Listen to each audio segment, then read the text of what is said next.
Kristin रॉसम की सच्चाई। एक खुशहाल शादी, एक प्रतिभाशाली वैज्ञानिक और एक हत्या जो किसी हॉलीवुड फिल्म जैसी लगती है। यह है क्रिस्टिन रॉसम की कहानी, एक टॉक्सिकोलॉजिस्ट जिसने अपने पति ग्रेगरी डी विलर्स की हत्या कर दी। क्या यह आत्महत्या थी या एक माहिर तरीके से रची गई साजिश? चलिए इस सच्ची अपराध कथा की गहराई में उतरते हैं। क्रिस्टिन रॉसम का जन्म 25 अक्टूबर साल 776 में मेम्फिस, टेनेसी में हुआ था। वो एक मेधावी छात्रा और विज्ञान की उत्साही थी। उनके माता पिता विश्वविद्यालय में प्रोफेसर थे, जिससे उनका पालन पोषण एक बौद्धिक वातावरण में हुआ। हालांकि हाई स्कूल के आखिरी वर्षों में उनका जीवन बुरी तरह बदल गया। वह ड्रग्स, खासकर मेथाम्फेटामाइन, मेथ की लत में पड़ गई और इस कारण उन्हें स्कूल छोड़ना पड़ा। लेकिन 3 साल बाद उन्होंने खुद को संभाला और बायोकेमिस्ट्री में सुम्मा कम लाउडे सम्मान के साथ अपनी डिग्री पूरी की। 1995 उनकी मुलाकात ग्रेगरी डी विलर्स से हुई, जो बायोटेक इंडस्ट्री में काम करते थे और अपनी ईमानदारी, खुशमिजाजी और मददगार स्वभाव के लिए जाने जाते थे। दोनों को एक दूसरे से प्यार हो गया और 1999 में उन्होंने शादी कर ली। कुछ महीनों बाद क्रिस्टिन को San Diego County medical examiner office में टॉक्सिकोलॉजिस्ट की नौकरी मिली। यहीं से उनके वैवाहिक और पेशेवर जीवन में समस्याएं शुरू हो गई। रात 9:15 911 पर एक कॉल की गई। क्रिस्टिन घबराई हुई आवाज में डिस्पैचर को बताती है कि उनके पति सांस नहीं ले रहे और शायद उन्होंने ड्रग्स की ओवरडोज ले ली है। जब एम्बुलेंस और पुलिस वहां पहुंची तो उन्होंने ग्रेगरी को बिस्तर पर मृत पाया।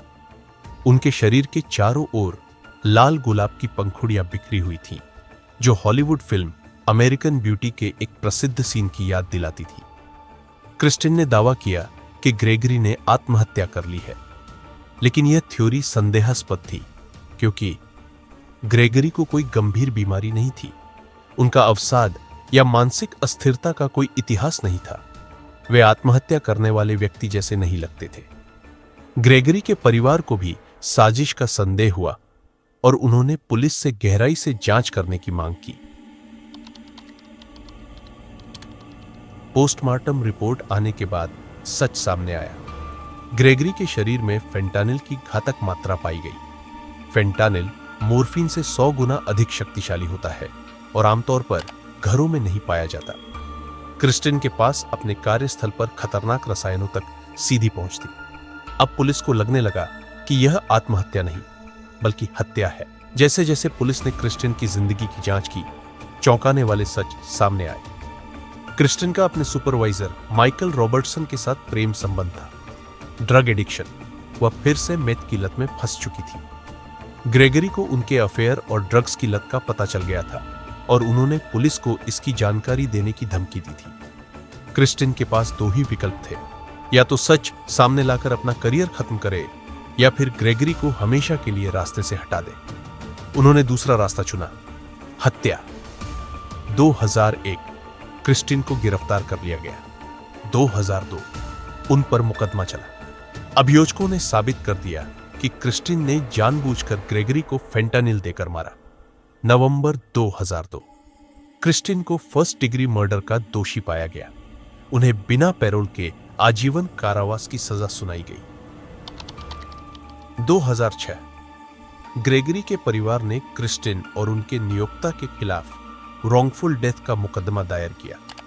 कोर्ट ने उन्हें $106 मिलियन, लगभग 900 करोड़ रुपए का हर्जाना देने का आदेश दिया ताकि क्रिस्टिन अपने अपराध से कोई लाभ न कमा सके।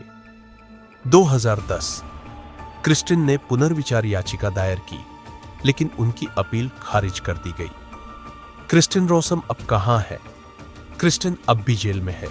वह कैलिफोर्निया वीमेन प्रिजन में अपनी सजा काट रही है। उन्होंने कई बार अपनी सजा के खिलाफ अपील की, लेकिन हर बार उनकी याचिका अस्वीकार कर दी गई।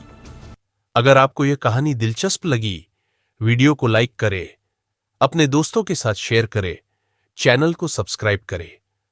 अगली बार फिर मिलते हैं एक और सच्ची अपराध कहानी के साथ।